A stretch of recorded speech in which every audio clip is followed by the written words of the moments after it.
baby. Good girl. Lucy, hi. Lucy, hi. Hi, Lucy. How are you? Are you a good girl? Good job. Break.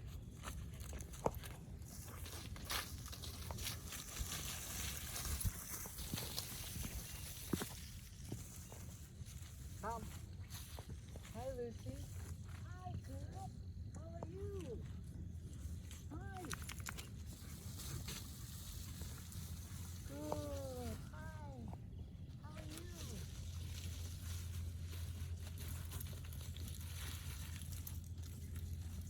Good girl. Hi, Lucy. Hi, baby. Hi. You good girl.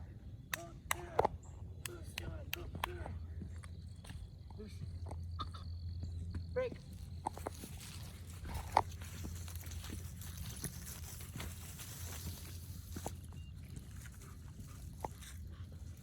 Hi, Lucy. Hi, Lucy.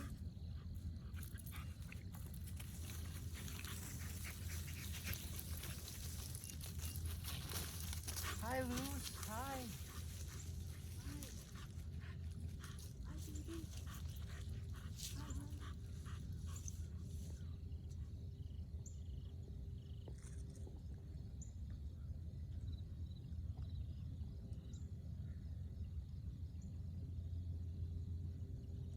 Good girl. Break. Come on, honey. Let's go.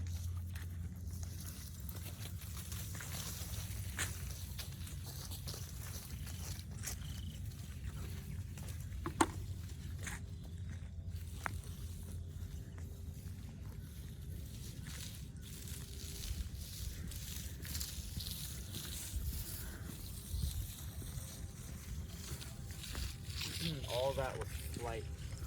And so, every time her brain committed to running away, that's when I recalled. That's when there was corrections. Whenever her focus came back to coming back to me, there was no e-collar pressure. It was just praise. So she's making up her own mind.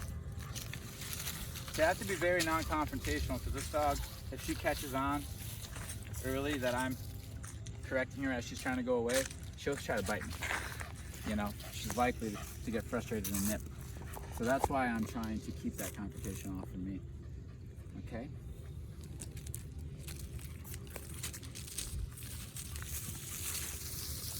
Good girl.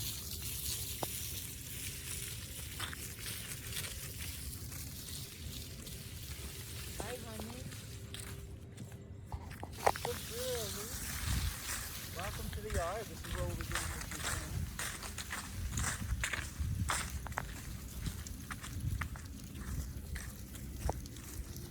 You can see the lack of commitment to us. Heavy, heavy lack of commitment. As the days go on, you'll see more commitment. And she'll be trying to listen to us and follow our direction. That's where the good stuff happens.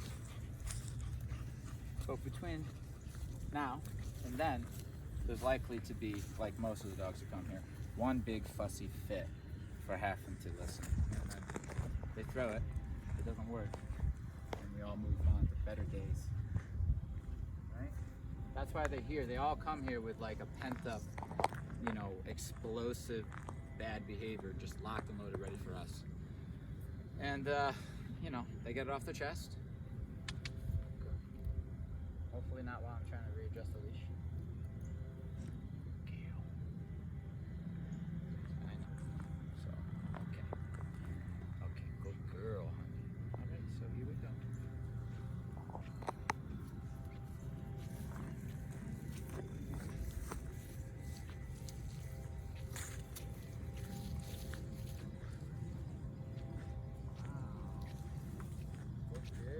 Wow, good girl, Lucy. Good job.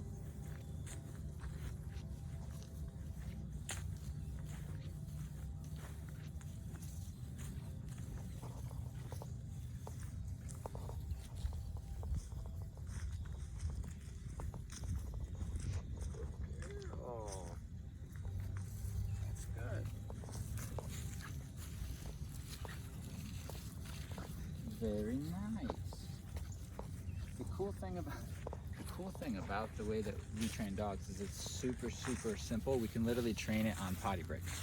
Between potty breaks, you know, and breaks between doing stuff with the dog is really when the training is being done. Out here is the active training. So we're teaching the recall, we're making sure she knows how to sit, she knows how to down and all that. But as far as training her, you just need a little patch of grass and a little room indoors. And we get the 5 behaviors that we need. Sit, down, place. What are the other ones? Sit, down, place, heel, and recall. We could probably dumb that down even more, but I like what we got. Okay, so. Lucy, come.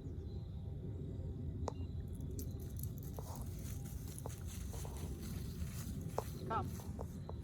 Good girl. Hi. How are you? Good girl. Who's a good girl? That's right. You're smart. Good.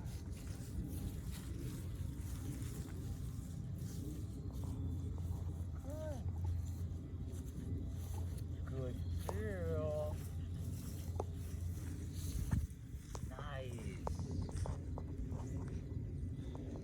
That was her first time doing that little exercise. What we call walking the line. Straight line to me, and as I kind of move out of, I change direction. If she's not paying attention, she's going to end up going past me. And that's where the correction will happen. It brings them right back to center, following. Really creates a dog who follows. Okay? Good girl. Break.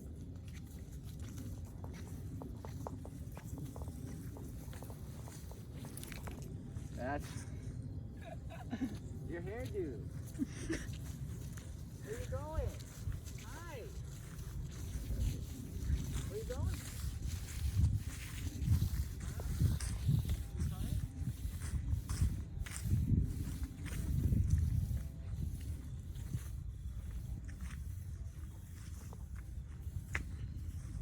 Come.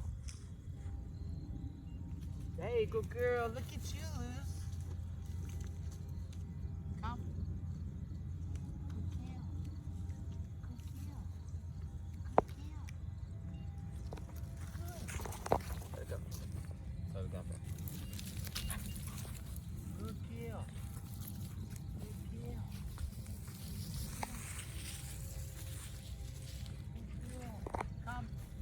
Lucy. Good girl. Hi. Good girl. It's the one I've been waiting for all this whole time. She makes you work for it. The relationship, the trust. You know. She's like, I already have a human. I can respect that. Good girl. She's definitely not gonna kiss on the first date. Good girl. Good job. Break. Break. Good job, honey.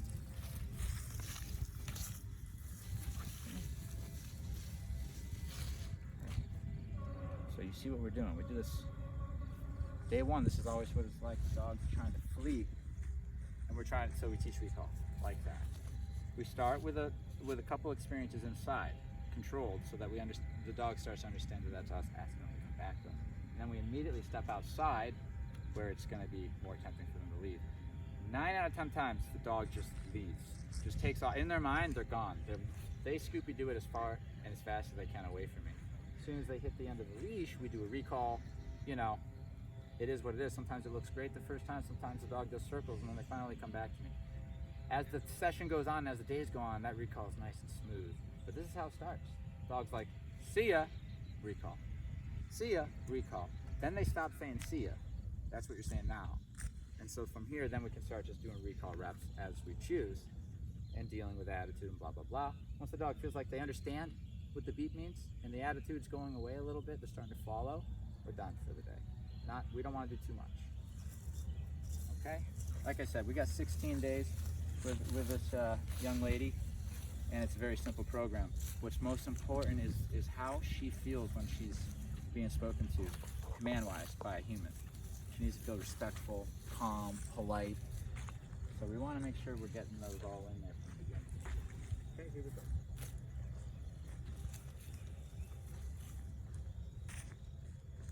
Lucy, come. Hey, good girl. Nice work.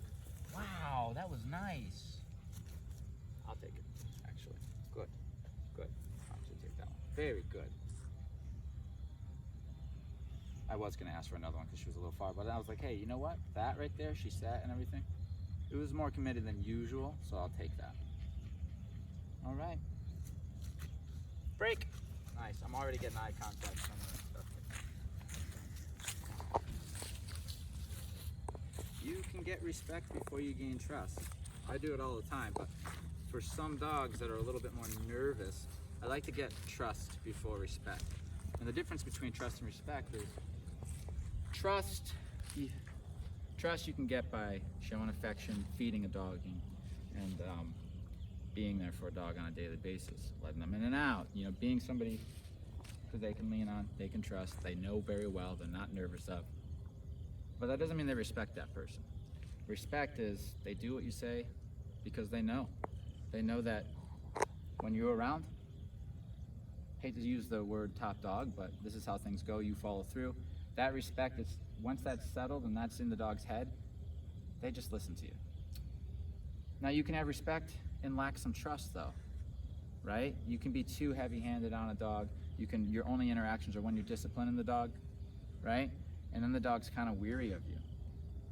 Maybe you're not so good. Maybe you're a little frustrated when you do it. So people go after respect. I think they're a little too tough on the dog. It's a balance between going after respect, but also letting the dog know, you're not here to harm them. You can trust me, but these are the rules. So there's that balance of trust in there with the respect. And that's what I'm really trying to get across to her, that you can trust me. You can trust me, and if you allow me to lead you, you're in good hands. At the same time, here's the rules, and they're gonna be applied anyway. That's the respect part, all right? One without the other just leaves you kind of, it's not balanced out. You're gonna have some fall off on somewhere, okay? Very common is people lean too far on each side. So people go too much with affection and love and the trust, but they don't get the respect. We see that, that's our daily client. But then a little bit more rare, but we do see it as well, they don't have the trust, and the only interaction with the dog is frustration and correction, right? And so they're having fallout there on that end. And that looks, it has its own set of problems. I suppose that's good enough for that.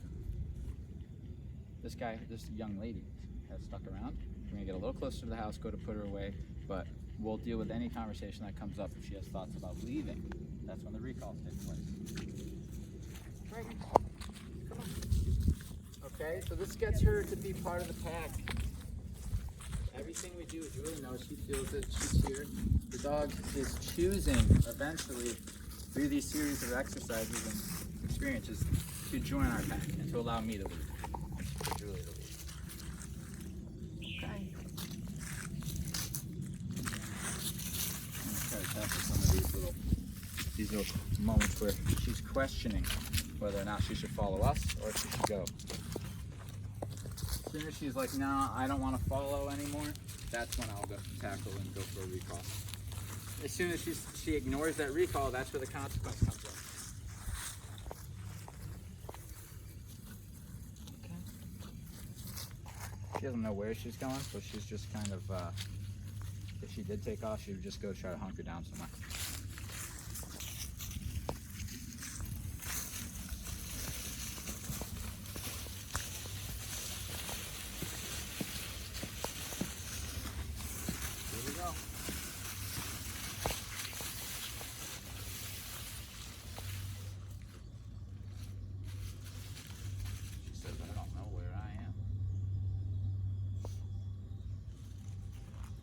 Lucy, come.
crazy because she's standing here with one paw, so that means she's still thinking about leaving, right?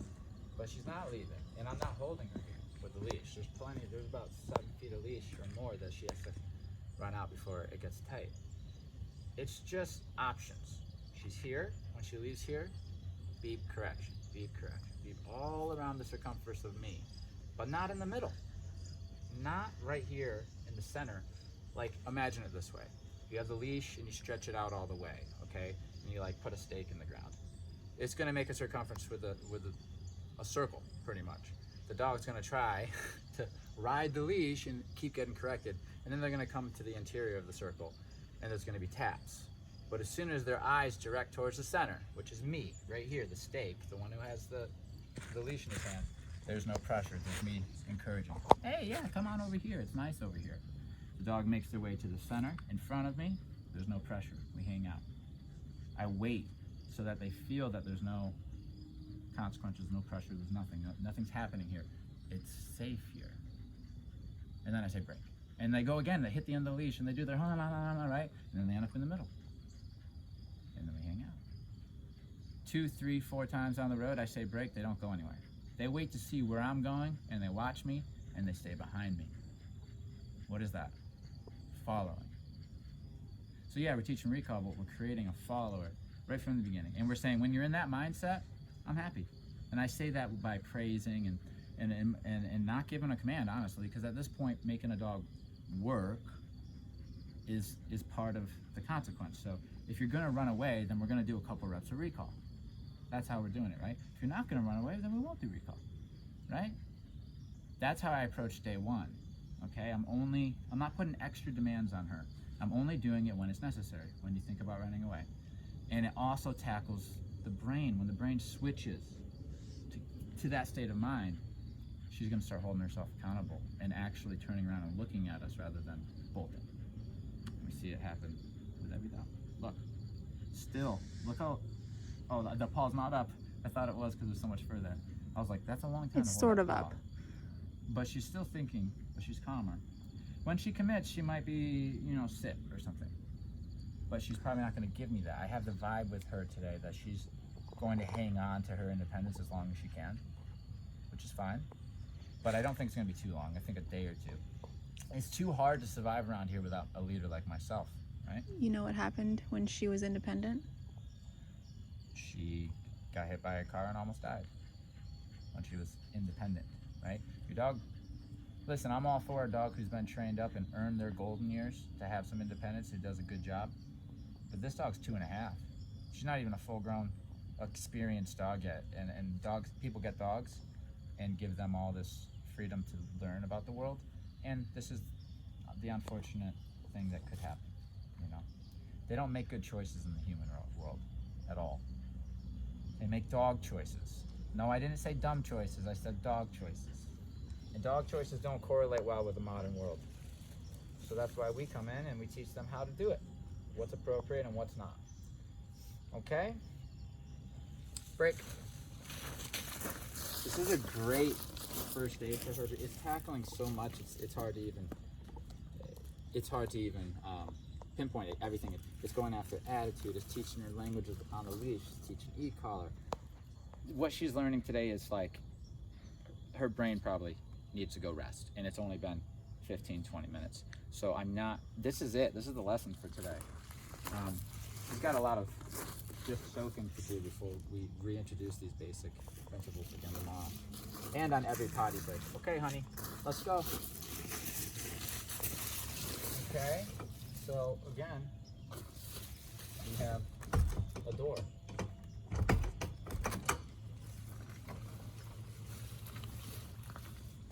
Good girl. Good. So you see the temperament, right? Some dogs would be like, door, do-do-do, right on in. Other dogs are like, new place. Let me check it out. A little more cautious. This dog leans towards cautious when something's new, rather than curious. If you look at it as a dog's either curious or cautious, that's an easy way to look at it. Some dogs are super curious and they don't care if they don't know the person, they're up there checking it out. Other dogs are cautious, they keep their distance, and if they're approached, you might hear growls and stuff like that. That's this girl. She's more cautious than curious. We're gonna try to get her more curious, okay? Lucy. Break. Oh, that's nice. That's good that she went in, you know?